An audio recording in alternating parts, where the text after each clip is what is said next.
I'd now like to share the best coaching advice you're ever going to get in this or perhaps any other lifetime. Where's that great advice going to come from? Inside you. I want you to imagine that you're 95 years old. 95. You're just getting ready to die. Here comes that last breath. Right before you take that last breath, you're given a wonderful gift, a beautiful gift. The ability to go back in time. The ability to go back in time and talk to the person listening to me right now. The ability to help that person be a better leader, a better professional.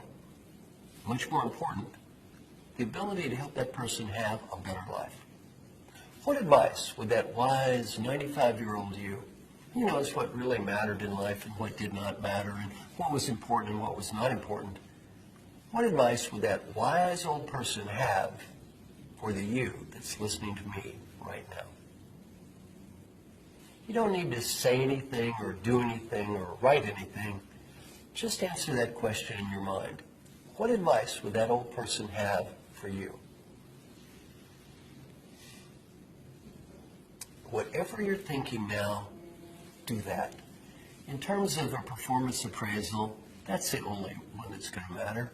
If that old person says you did the right thing, you did the right thing. If that old person says you made a mistake, you made a mistake. You don't need to impress anyone else. Some friends of mine interviewed old folks who were dying and got to ask them this question. What advice would you have had? 3 themes come up in the answer from old people facing death on the personal side. Theme number 1 could be summarized in 3 words. Be happy now. Not next week, not next month, not next year. The great Western disease is sweeping the world. What is that great Western disease? I'll be happy when? When I have the money, the status, that I will be happy when. We all have the same when. That 95-year-old person facing death, that is when. Learning point from old people, I got so busy chasing what I did not have. I could not see what I did have when I had everything. My guess is you're one of the luckiest people that ever lived. You probably have friends, family, interesting work. Relative to me, you probably have youth. You have it all. Don't get so wrapped up looking at what you don't have. You can't see what you do have. I've asked thousands of parents around the world. I say, complete the sentence with one word. When my child grows up, I want my child to be. One word comes up in the answers from parents. One word more than every other word combined, no matter what country I'm in. What's that one word? Happy. Want your kids to be happy? Want your parents to be happy? Want the people who love you to be happy? Want the people who respect your work to be happy? You go first. You be happy. Learning, too, from old people facing death on the personal side, friends and family. You probably work for a great company. I'm going to help you. When you're 95 years old and you're on your deathbed and none of your employees are waving goodbye, you start to realize, these friends and family, they're kind of important. They're the only ones that seem to matter a whole lot today. And learning point number 3, if you have a dream, go for it.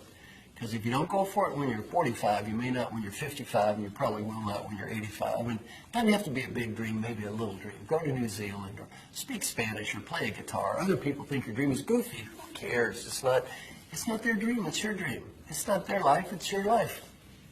At a very fun, have fun. Life is short. Life is short. Number 2 is do whatever you can to help people. The main reason to help people has nothing to do with money or status or getting ahead. The main reason to help people is much deeper. The 95-year-old you will be very proud of you because you did and disappointed if you do not. And if you do not believe this is true, you interview any CEOs who've retired, and I've interviewed a whole bunch of them and asked them a question, please tell me, what are you proud of? So far, none of them told me how big their office was. All they ever talked about is people they helped. Final advice also saying, go for it. Your industry's changing, your world's changing. You do what you think is right. You may not win, at least you tried. Old people, we almost never regret the risks we took and failed. We always regret the risk we did not take. And in my role as an educator, as a coach, I got one simple mission. That's to help you have just a little bit better life. So I hope that something I've said or done helps you have just a little bit better life. Thank you very much.